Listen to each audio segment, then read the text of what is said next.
你来错地方了。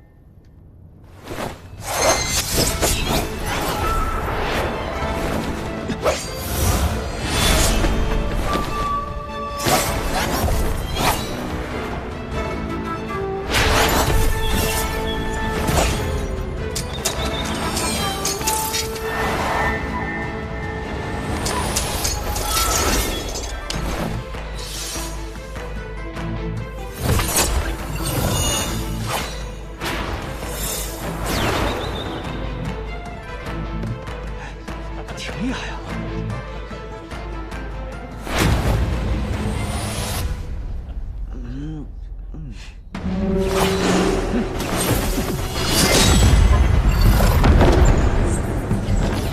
你不出剑吗？我不会用剑啊。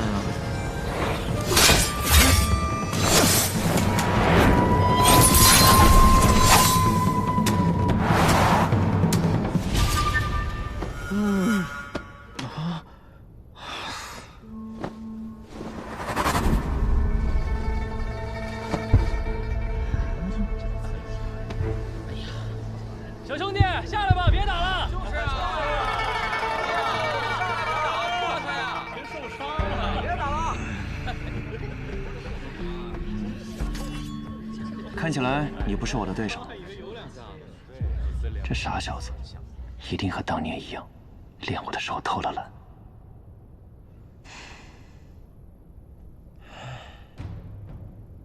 剑，我会剑术吗？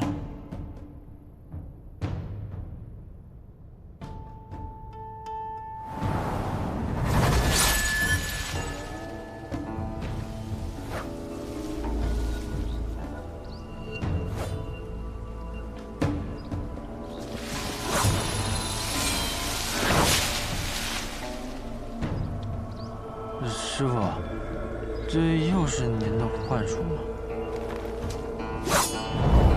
不，这一次是剑术。看好了，我只舞一次。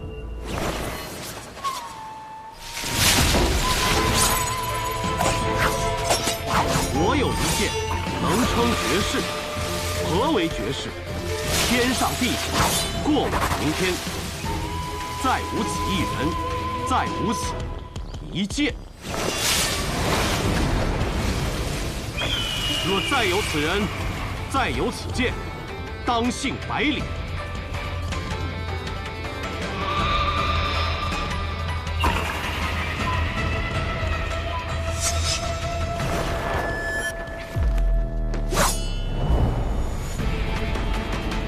我想起来了，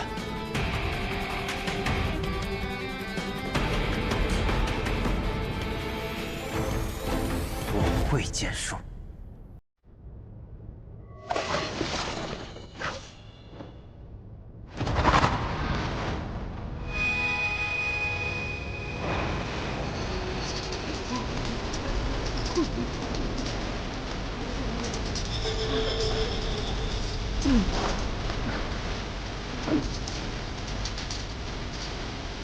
这是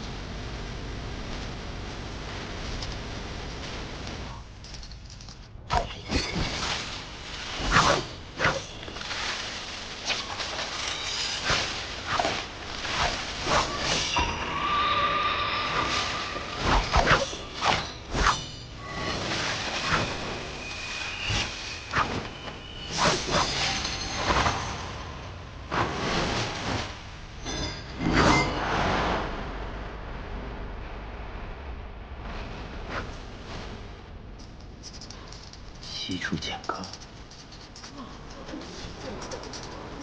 这还真是西楚剑阁，不愧是传说中的剑法，能够如此潇洒写意。师承这只有3剑，我曾有幸见过一次，和方才百里公子使用的招数是一模一样。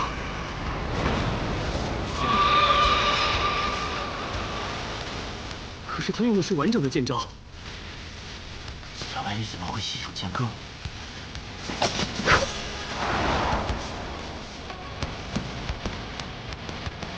我想起来了。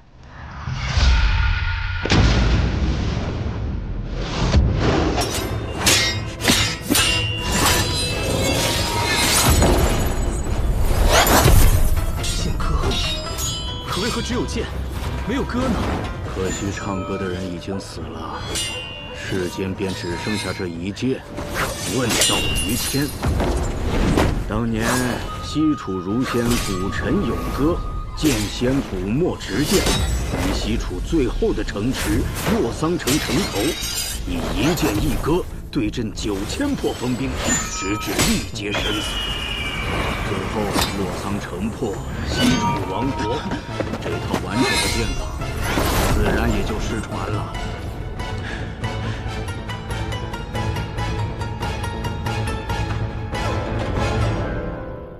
我外甥，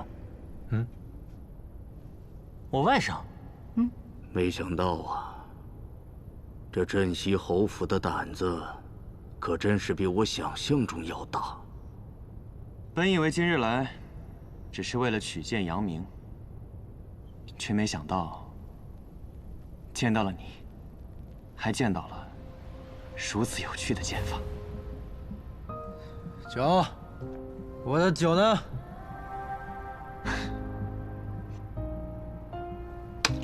接着，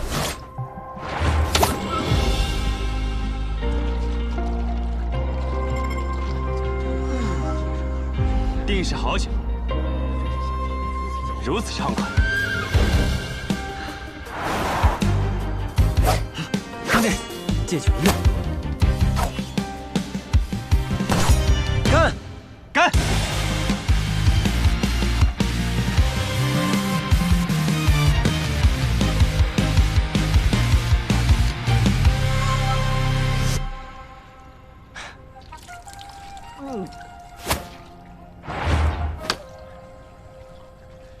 痛快！成剑99天，竟然还真有歌呀！茫茫去不还，自歌云霄里，奏吟3万堪。仙人在我心中，今日只吟至此处。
平手。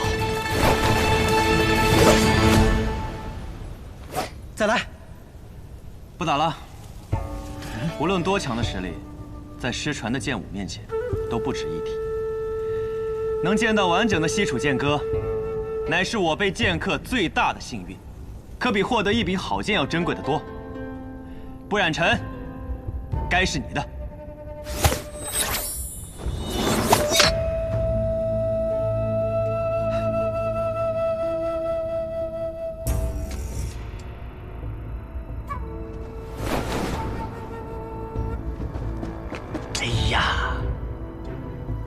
接着，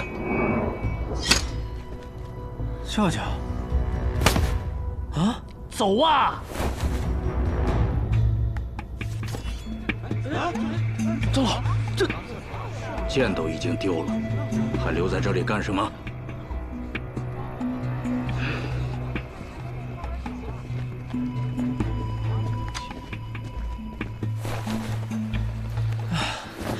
舅舅，我打他正起劲了，怎么就走了呀？我还觉得那叶鼎之很是有趣儿，想跟他交个朋友呢。都什么时候了，交什么朋友啊？我不知道你的剑法是从哪学来的，我只知道如果我们再不走的话，就会被那些剑客生吞活剥喽。走。这傻小子，学会了很了不起的东西啊！快追，留下他，那可是西楚剑歌。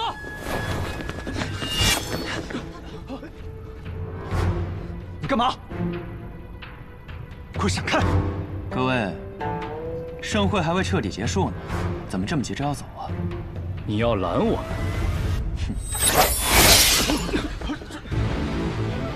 你再往前一步，我还能杀了你呢。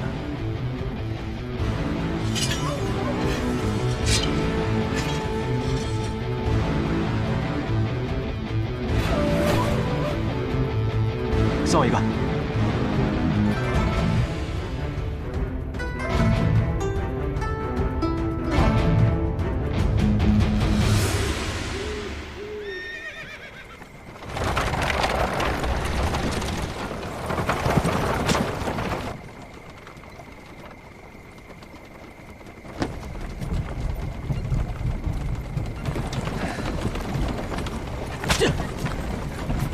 臭小子，趁着去玄登城还有一段距离，赶紧把剑法的事给我交代了。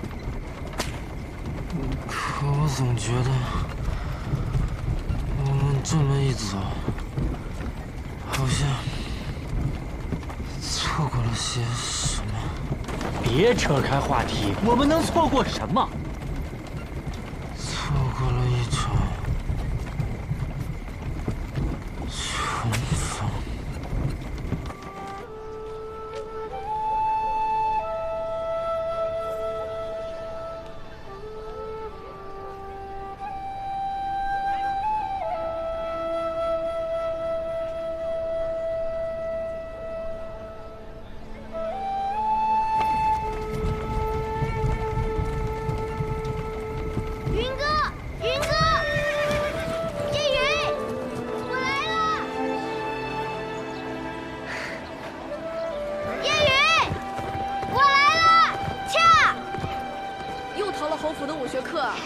我急呀！今天要讲《白羽剑仙传》，正是讲到白羽剑仙纵剑西出，千里救毒的章节，听说可精彩了。在这里，云哥在这里。天下风云出我辈，踏歌今宵尽在言。话说这白羽剑仙头上戴一顶虎头狮子盔，身穿大叶如意连环甲，内衬大红袍，足蹬虎头战靴，胯下一匹白龙马，手使一对护手双剑，那真是威风凛凛呐！从清晨杀到日没，只杀得金银铜铁八大锤，是大败而归。咻！哇，白羽剑仙的故事真是太精彩了！下次我经过城贬时，定要仔仔细细的看看上头，到底还有没有白羽剑仙留下的那一剑。试问天下，谁能挡我一人一剑？你们两个刚才听到这句话的时候，眼睛都亮了呢。哼，小姐，该回去了。东君、云哥，我就先走了。夜安。呀，回去了就乖乖睡觉，别再点住偷看画本了，伤眼睛。我才没有呢，云哥瞎说。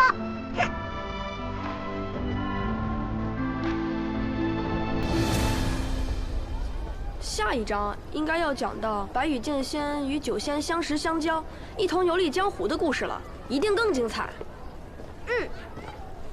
唉，我也想像白羽剑仙一样，一剑入仙，想干什么就干什么。我也是。哎，我听爷爷说，云哥，你天资聪颖，功课又好，以后定能继承父业，当大将军的。当将军有什么意思？我长大了，要去闯一闯那书中的江湖，做一个行侠仗义、无拘无束的剑客。那你也带上我。这怎么行？若是带了你，侯爷岂不是要提刀来找我？不行，你爷爷可是所有人知道都要打寒战的杀神。你胡说！我爷爷明明是全天下最温和的人。反正我跟定你了。云哥，你不是我大哥吗？大哥理应带着小弟。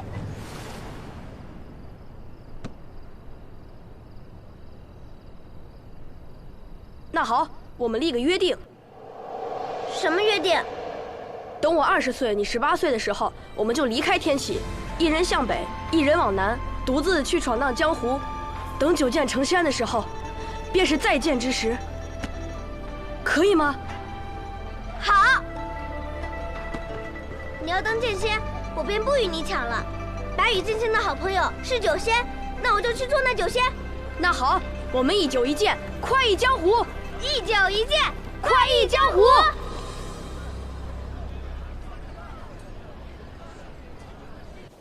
大将军夜雨自恃功高，以权谋私，不敬圣人。有人检举，岂有通敌叛国之嫌？然念其昔年护国有功，超满门，族人流放，夜雨带走面圣，亲子。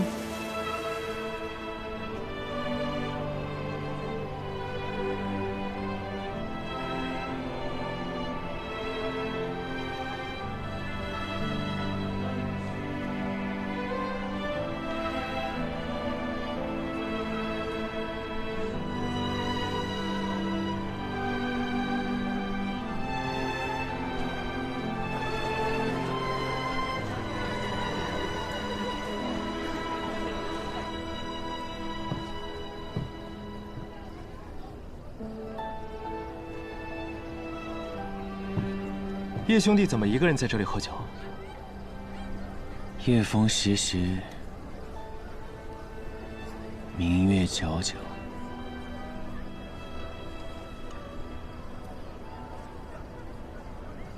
一个人喝酒或许更美。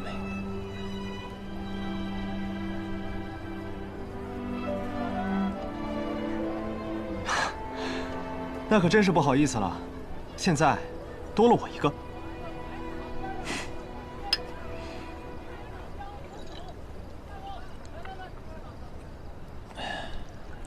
叶兄弟认识那小公子？我注意到，你听到那小公子名字的时候，脸上闪过一瞬惊色。那种惊，不似久闻大名的惊叹，也不像初见英才的惊艳，倒像是久别之后意外重逢的惊愕。王兄不仅剑术高深，观察人也很有一套。只是我也听说，望城山有位不世出的天才，年仅10岁便展露出惊世的才华。想必王兄这次来取剑，便是为了这位小师弟吧？只是小师弟怎么不一起来呢？啊，今日有幸，有此好酒，有此明月，快哉！快哉！叶兄弟，我们还是聊聊别的吧。不聊了，走了。这就走了？有要事，怕晚了就赶不及了。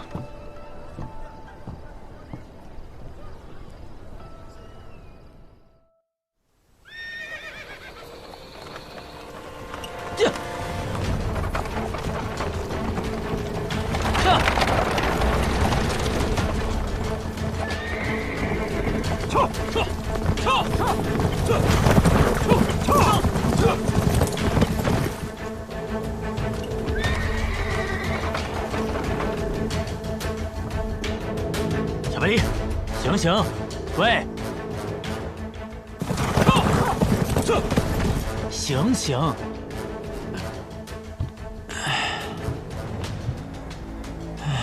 舅舅，我们这是在哪儿啊？天东城地界啊。喏，接你的人都来了。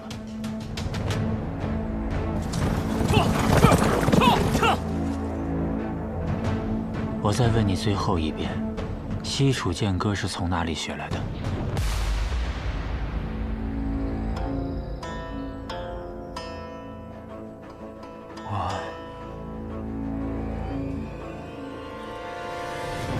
吴先生。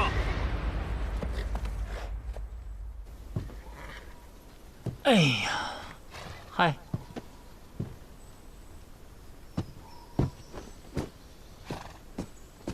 陈副将，你怎么来了？我爷爷让你来接我的吗？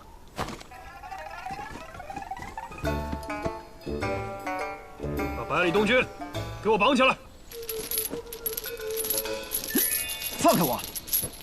好你个陈生，几个月不见，胆子竟然这么大了！看我如何禀告我爷爷，你这么对我！押回侯府。是。放开我！走。温先生。哎。 多谢啊，不客气。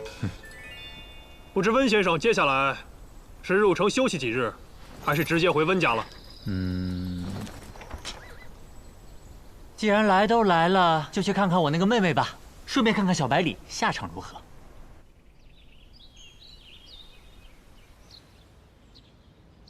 爷爷呀，你在哪儿啊？爷爷，快来救我呀，爷爷！ 爷爷呀，爷爷，快来救我呀！你的好孙子被人欺负了呀！赏尽一世勇猛，老来孙子却遭人这般作践啊！哎，你知道我爷爷去哪儿了吗？怎么装哑巴呀？哎，我问问你们，是不是我爹让你们干的？说话呀！哎，让。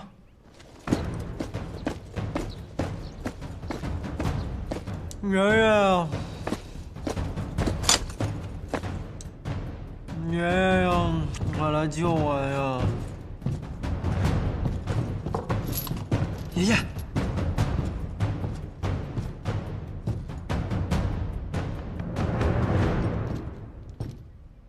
可别，担不起。是子爷。怎么是你呀？我是谁？ 我是你爹，你说怎么是我？臭小子，还躲！你好大的胆子！你还敢嘴硬？再嘴硬！你这么跟你爹说话的吗？那你这么做，你爹知道吗？别拿我爹压我！那你别拿我爹压我！反了你呀！我跟……我告诉你，你爷爷月前去天启参加大朝会了，没有个10天半个月的回不来。 这镇西侯府我当家，我爷爷不在镇西侯府，是我当家，轮得到你？脑子坏了？你脑子坏了，你个臭小子！你给我站住！还跑！爷爷，爷爷，爷爷！你给我站住！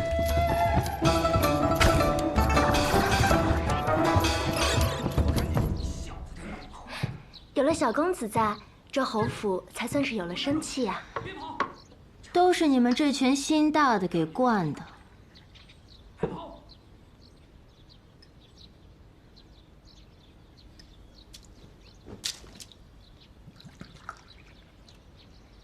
你看你现在的样子，越发像个富贵人家的太太，哪有一点以前的江湖做派？那兄长这话说的，我如今不就是富贵人家的太太吗？ 你不是因为看不惯我这贵太太的架势，连在府中小住都懒得，怎么今天转了性子，愿意来看看了？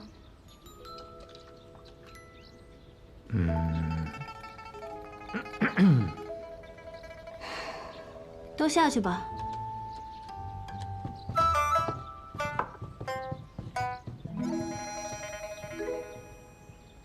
什么事儿啊？神神秘秘的。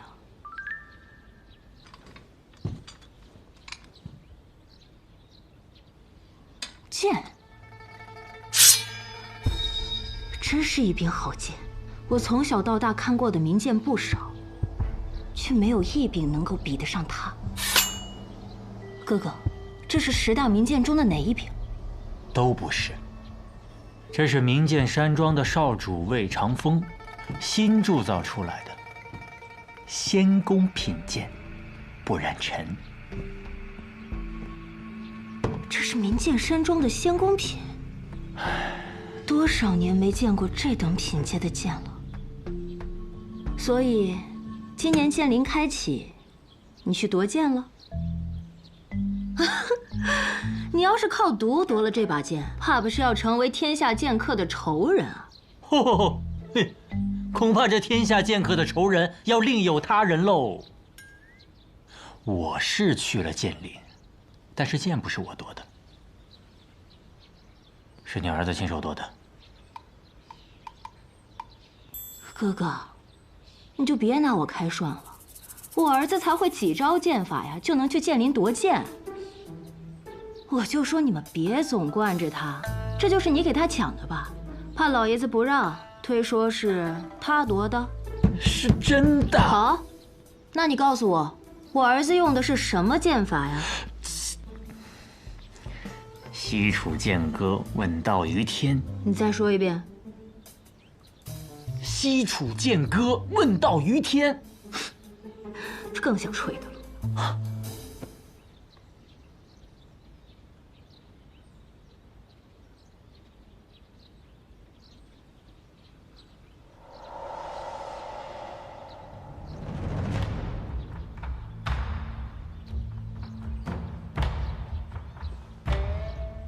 名剑山庄，无双城，天下的剑客都看到了，或许还不只是天下的剑客。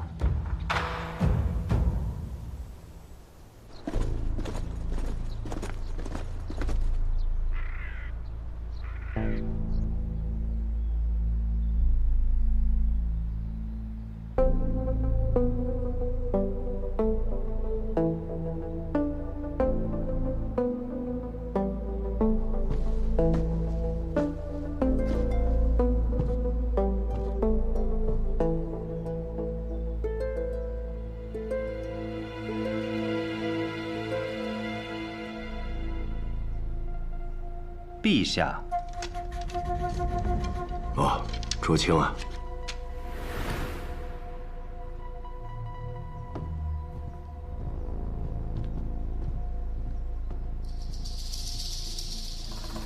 陛下，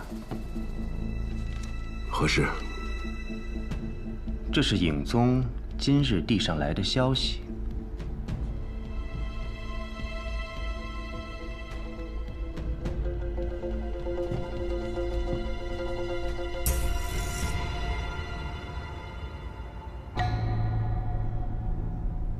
当年百里洛尘奉旨出征，破了西楚最后一座城池，西楚剑如双仙战死。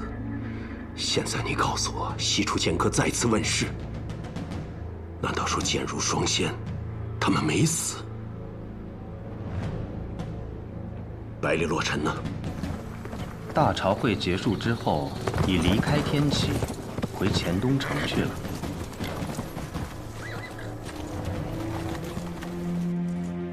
用剑的是谁？百里东君。百里洛尘他的独孙。正是。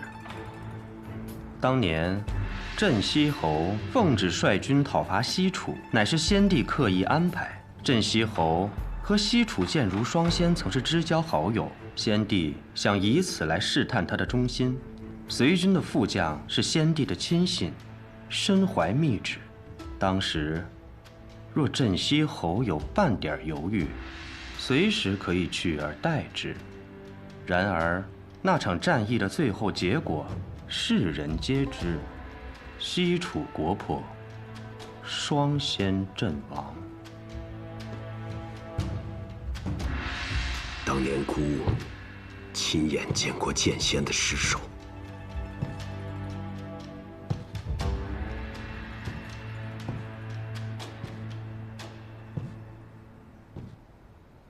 奴才斗胆。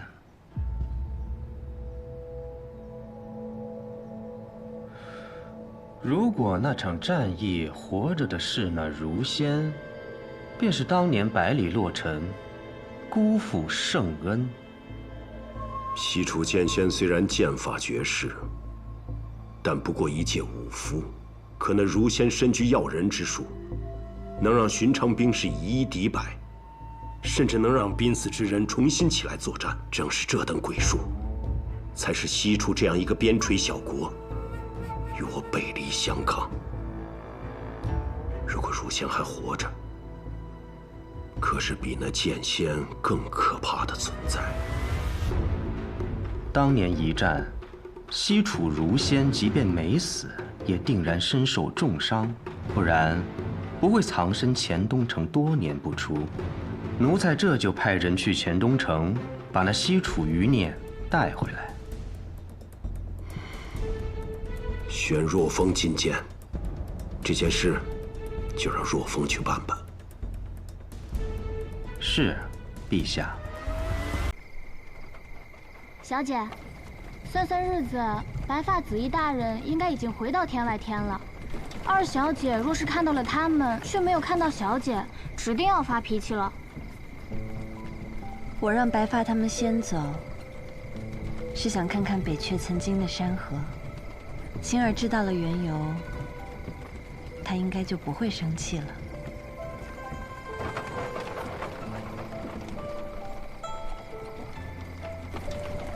小姐，那儿有一户人家。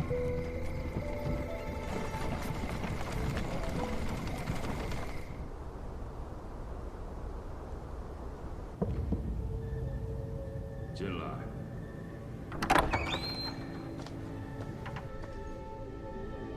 禀无相尊使，西楚剑歌问世，天生五脉也找到了。剑仙当年已死，尸体挂于城墙，我亲眼所见。那能将西楚剑歌传世的，只剩下了如仙。如仙，要人之术，我们复国指日可待。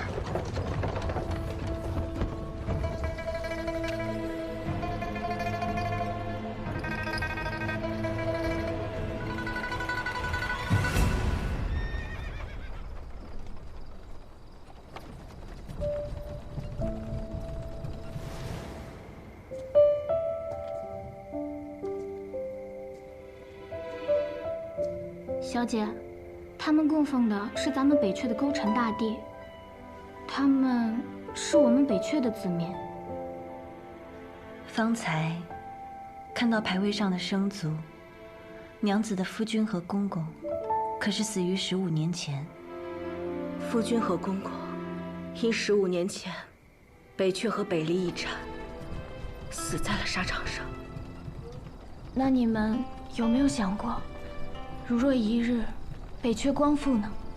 北阙光复又能怎么样呢？我的丈夫，我的儿子都没有办法再回来了。而战争一旦又开始，又会有多少人失去他们的丈夫和孩子呢？复国到底是为了什么呢？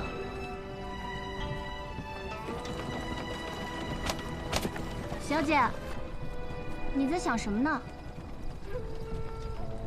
再往北20里，便是故都了吧？每年元宵，花灯满城。我原以为那是人间最和美的景象，可是好像不论它还是不是一个国家的都城，不论执掌它的还是不是那个人，若是10年安稳，到了元宵，依旧还会花灯满城。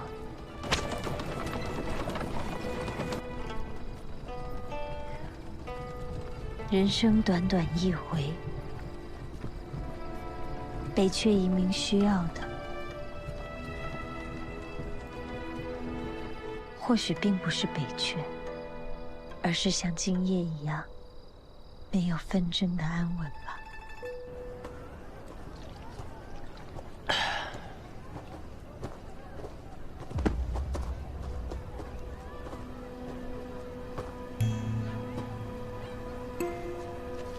西楚剑术大道朝天，世人皆仰，退而让之，循其轨道，为我所用。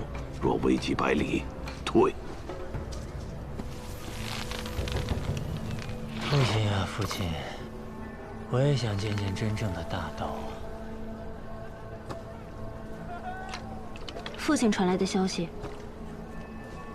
父亲说，大道之下还有鬼道，大道留给世人，鬼道留给温家。鬼道是指什么？我也只是听说，却从未亲眼见过。据说是西楚的要人之术，若真有此术，鬼神俱至。可是若拿不到呢？我也很好奇呀。若真拿不到，妹妹是帮百里家，还是温家呀？哎呦，那我到时候就问我儿子，他让我帮谁，我就帮谁。放心吧，父亲也说了，若危及百里，退。父亲说的是退，而不是助。说明他也意识到了这次事情不一样了。父亲是父亲啊，我是我，百里家我不管，我妹妹不能有毫发损伤，我外甥更不行。除非我温户就先死。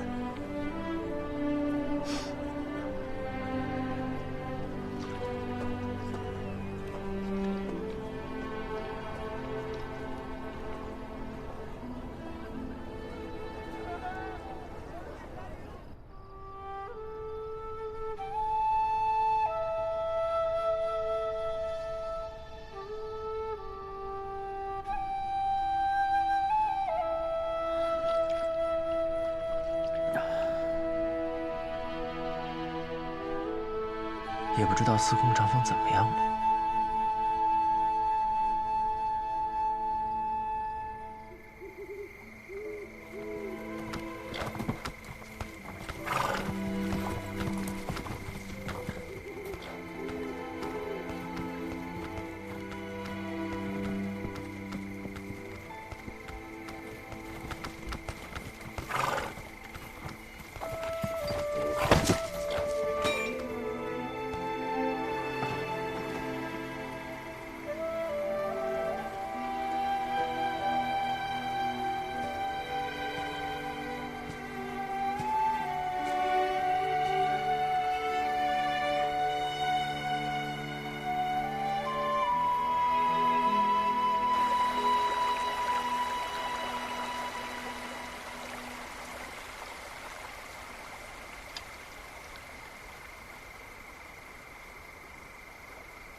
前辈，先别忙着谢我啊！我又没说要救你。我问你，是不是这温壶酒让你来的？他是不是说，我一看到你这一身毒，就会拼尽全力的救你，证明我自己比他强？等这毒一解，你身上的旧伤复发，我以为是他留的后手，还会竭尽全力的再救你一次。完了呀！温前辈只说这样药王会救我，没说被识破后要怎么办？哼，你这一身五毒，天下仅此一家，别无分号。除了他，谁还能这么无聊？哎，你乱动什么？前辈既然不愿救我，那我自然不会久留。我又没说不救你，不过我有个条件。什么条件？按理说，你这病早该死了，是什么让你活下来的？难道有名医相救？我哪请得起什么名医？不过是看了一本医书，循着法子采了些草药，胡来之罢了。果然，还真有学医的天赋。那正好，我谷中正缺个侍药的小童子，为我端茶倒水，等我100年之后继承我的衣钵，做个小药王。你呢，做童子倒老了点儿，不过这里没什么人，勉强用用吧。高子，哎，行，就半年，我救你一命，陪我半年不成吗？只需半年，就半年，就怕半年以后你舍不得走。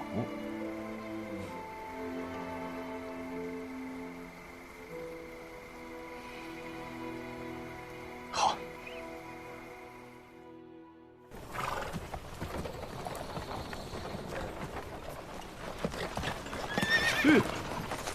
怎么了？啊，小先生，是卓墨公子。嘿，吃神农吗，宝宝？我就知道，以你的性子，一定日夜兼程，马不停蹄的往这儿赶。然后方才呢，我又掐指一算，你必定会途经这里。怎么样？我这时间地点算得不错吧？夸夸我。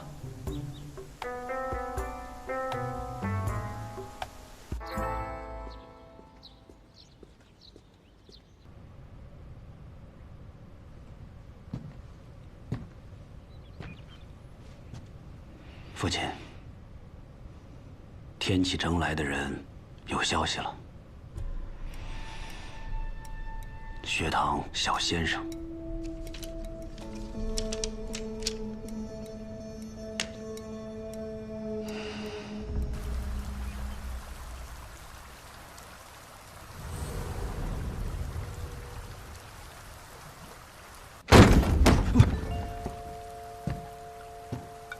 哎，我说我亲爹呀，哎，我还没出来呢，你干嘛呀？你舅舅说你要学剑法，赶紧滚起来练剑。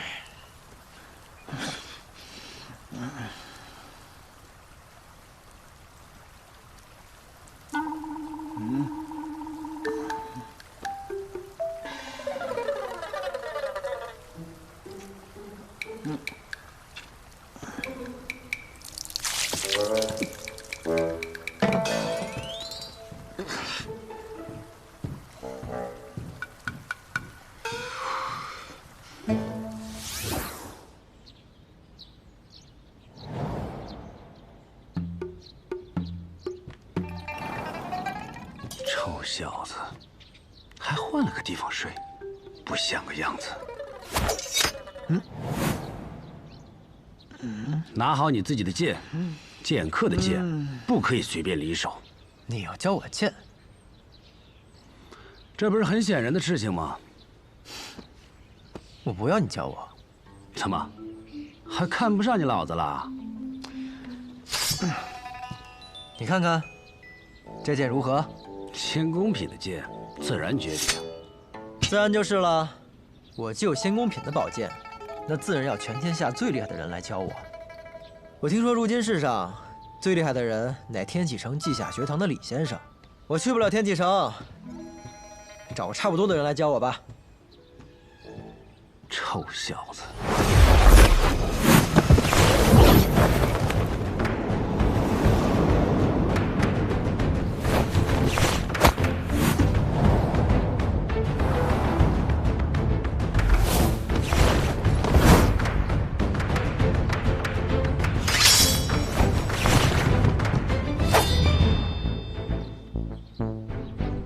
我说过，剑客的剑不可以随便离手。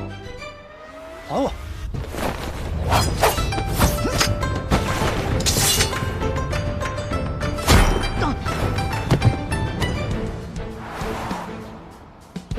还给你了，你倒是用啊！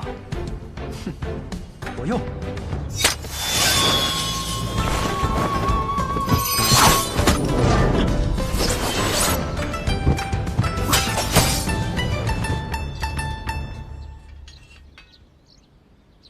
你这也叫做用剑？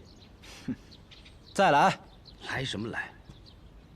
你先学会怎么拔剑吧。哼，这不就是拔剑吗？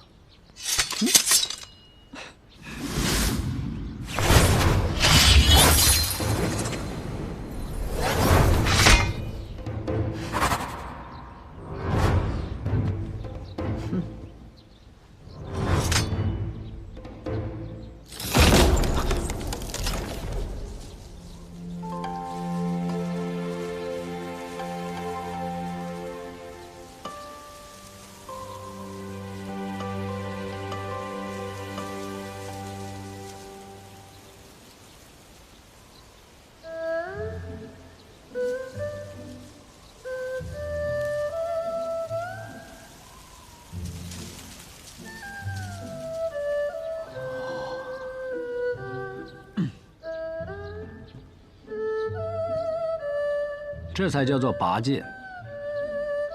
这便是我所习的瞬杀剑法之起势。师傅教我的剑术，我只不过才练得皮毛，但是我却记得他跟我说过的一句话：刃出必有因，归鞘必有果。剑气如惊雷，雷息杳无音。你要记得，你出剑是为何而出剑。从今日起，你的衣食住行皆在这后院解决。等你的拔剑术练到能将这个稻草人斩为2截的时候，你才可以从这里走出去。不就拔个剑吗？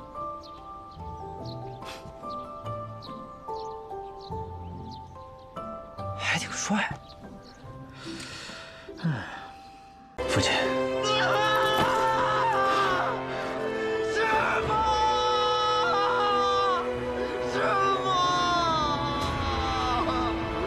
东君他，放心吧，今日以后他就懂得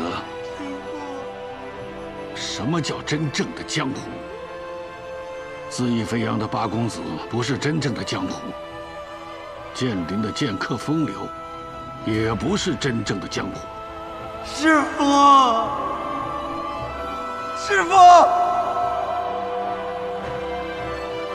只有今日他所看到的这一切，才是真正的江湖。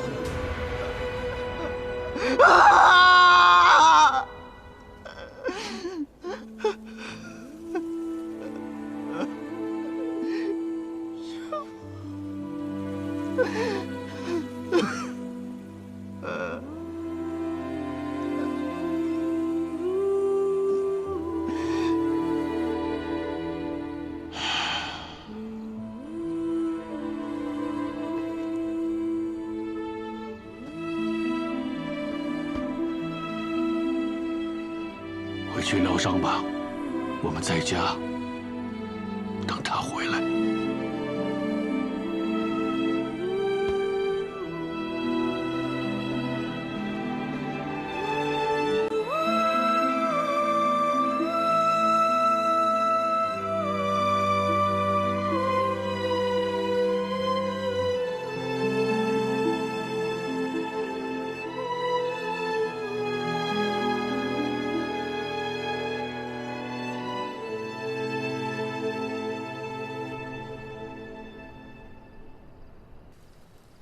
从此以后，这世上便再没有这样一位可以风华动天下的儒仙了。无论敌友，这都是一件令人遗憾的事。其实，他本可以不死的。是啊，他本可以不死。他已是油尽灯枯之躯，可若他不出那一剑，便可以再多活数年。可他不愿重燃战火。亦不愿背叛故国，甚至不想连累镇西侯府，所以他故意赴死，为的是破局。我们可以想得更简单、更浪漫一点。啊？或许这就是一个老先生对他徒弟的教导与爱。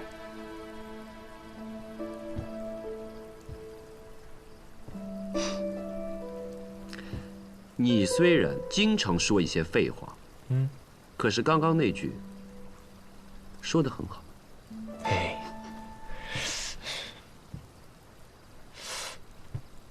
你是不是又讽刺我？没有。行了，老七。话说你奉命调查此事，但如今儒仙已逝，以你之能。应该已经想好了如何去禀报，既能抚平你父皇的担忧，又能保住这黔东城的安宁。那我们现在，朝廷的事了了，现在只剩下学堂之事。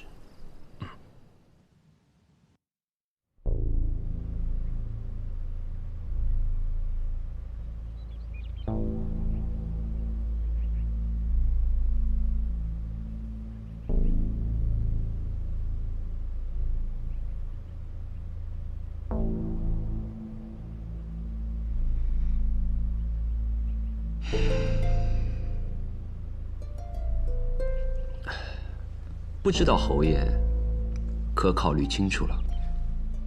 一定要东军吗？是啊。我可只有这一个孙子。侯爷，我知道您的顾虑，但是我对您说过，我此次来见您，仅仅是以学堂小先生的身份，这与我前些日子去寻古城先生是两回事。我想要百里东军，也仅仅是因为我觉得他是家师一直苦等的最后一位弟子。我这一辈子最疼爱的就是这个孙子。我的愿望就是让他远离纷争，一辈子在钱东城无忧无虑地做富家子弟。为什么你们非要把他推进深渊呢？只有傻子才能一直无忧无虑的吧？大胆！你说什么？不是不让你说话吗？我是说，只有傻子才能一直无忧无虑的。每一个人都会长大，人只要一长大，他就不可能无忧无虑的。他不久前才亲眼见到自己师父的死，你觉得他有可能当做什么事儿都没发生过吗？不可能。况且他现在是西楚剑阁唯一的传人，全天下的剑客都把他当作目标。你镇西侯府，能护得了他一辈子吗？若论剑术，就算学堂高手来了，我也不惧。内子承袭温家毒术，放眼江湖又有几个敌手？他要练武，在我们这里便是，即使学到8分，谁能害他？学堂李先生如何？那你就让李先生来跟我说。他这个人不讲道理啊！我若讲道理，还能生出这样的儿子来？世子，其实我觉得师兄所言颇有几分道理。哼，在钱东城学剑，他永远是那个万人之上的小公子，纵使学有所成，不过是一柄漂亮的剑罢了。未经生死，徒手可折。况且，百里东军似乎被一伙不明人士给盯上了。昨日我们便是在古城前辈处遭到了那伙人的袭击。那伙人来路不明，但是武艺高强。他们不但想带走古城前辈，还想带走东军。如此前有狼后有虎的危局，你们能护得他一次，还能护得他几时呢？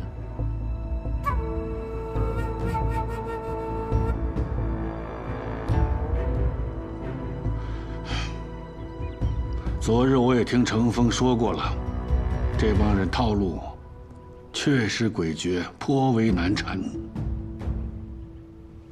世子，当年世子学剑也是离家千里求学，难道偌大个镇西侯府中再无高手可教了？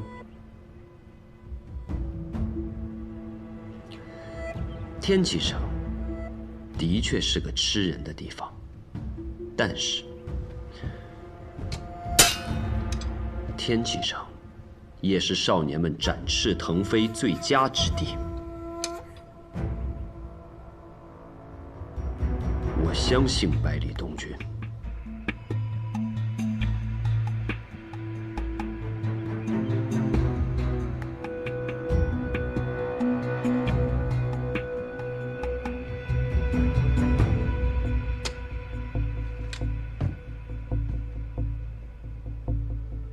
你说的有道理，但我不同意。这样吧，我们问问东军。父亲，侯爷通礼。王爷，世子，不好了！刚刚小公子抢了马，跑出府了。啊！哈哈哈哈哈！跑得好，跑得好！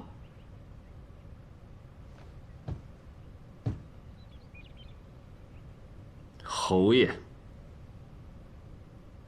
如果我是执意不让他去天启，我又何必面上虚与委蛇？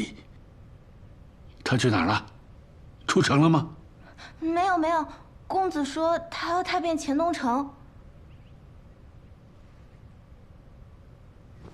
失礼了。行了，我们去看看。驾！小公子，今日去何处玩啊？今日哪儿也不去，就骑马。刚出炉的红枣糕，小公子接好了。这。小公子，你要骑到几时啊？骑到落日黄昏，骑到月升星落，骑到身下这烈风居，踏遍黔东城的每一片土地。驾！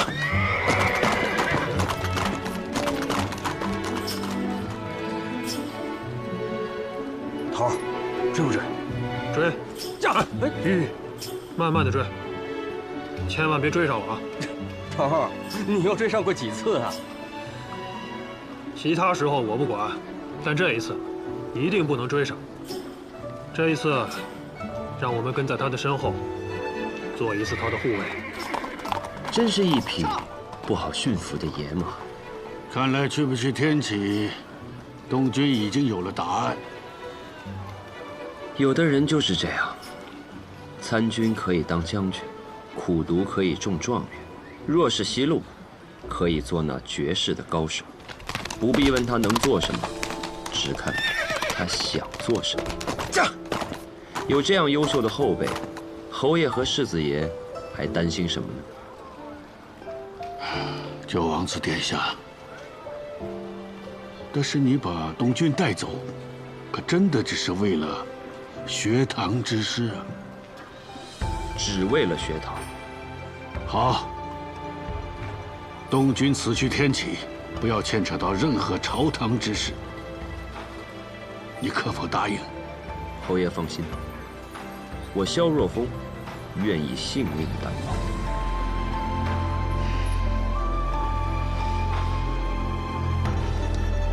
多谢。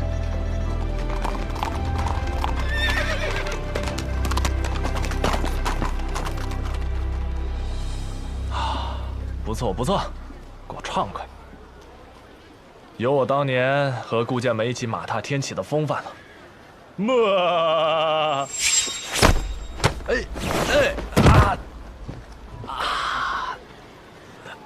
世子妃，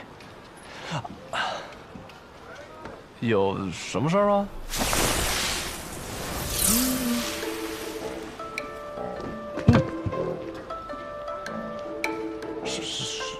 世子妃，你干什么？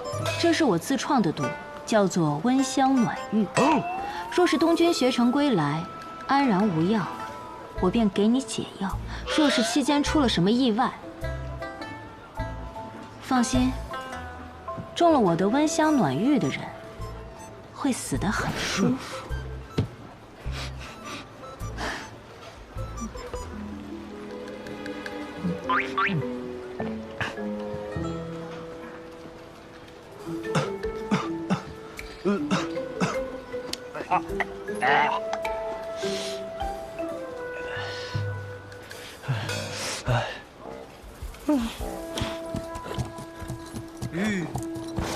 我来了，天启！副将陈升，盼望小公子学成而归。我方将士盼望小公子学成而归。我方将士盼望小公子学成而归。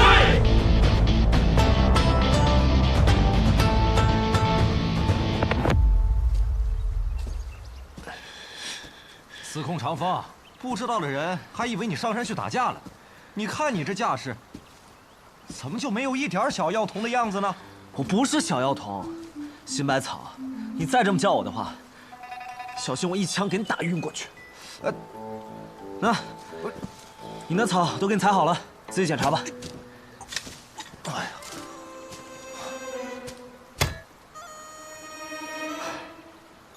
嚯，果然有学艺的天赋啊，挑的半点都没差。按照我说的分量，自己去熬了吧。什么？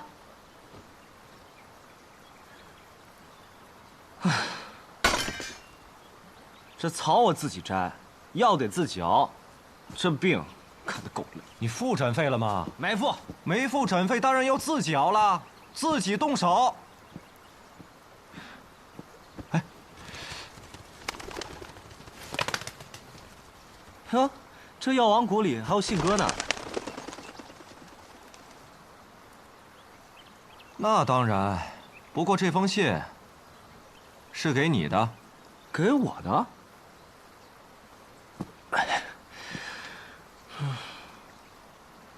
司空长风还活着吗？哼，这人说话够直白的呀。还活着的话，别来钱东城找我了，我去天启城了，有机会来喝我新酿的酒。没了。这人挺有意思的，他是谁？他呀，他就是我跟你说的镇西侯的独孙，百里东军。不过他为什么这么快就离开了钱东城？他的家人不是不让他去天启城吗？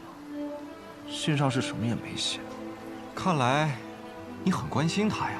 那是当然，他是我好朋友。哈，那行，继承我一半衣钵后，你就可以去天启城了。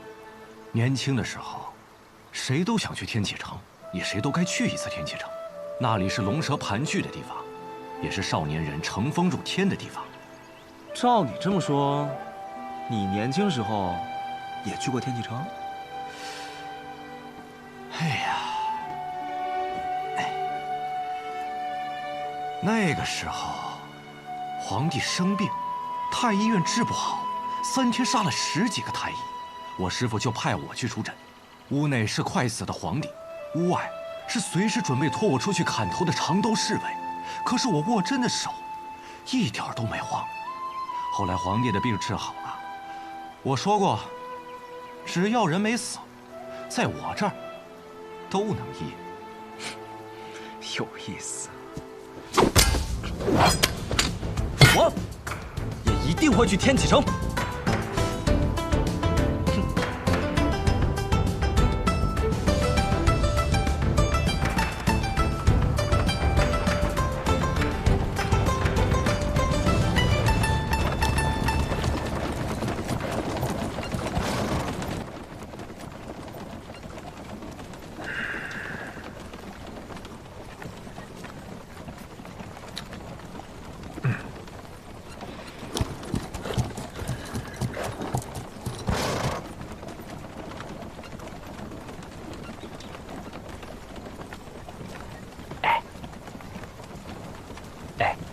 你知道他为什么不肯进来马车里坐吗？他不是说了吗？他和人约好了，要看看这沿路上的大好河山。不是吧，不是吧？这种理由你也相信？还不够明显吗？你想想啊，你千里迢迢从天启城跑来抓他的师傅，现在他的师傅死了，他难免会把这事怪到你的头上。你这么一算下来，就是他的杀师仇人。我抓他的师傅，和他的师傅死了，是2件事。如果连这都分不清的话，那他就不是我想要找的人，也不是师傅所需要的弟子。得了吧你！你想想啊，他再怎么说也只是一个初出茅庐的孩子。你以为人人都跟你似的，18岁的时候心思就那么狠？心思就那么的细腻啊！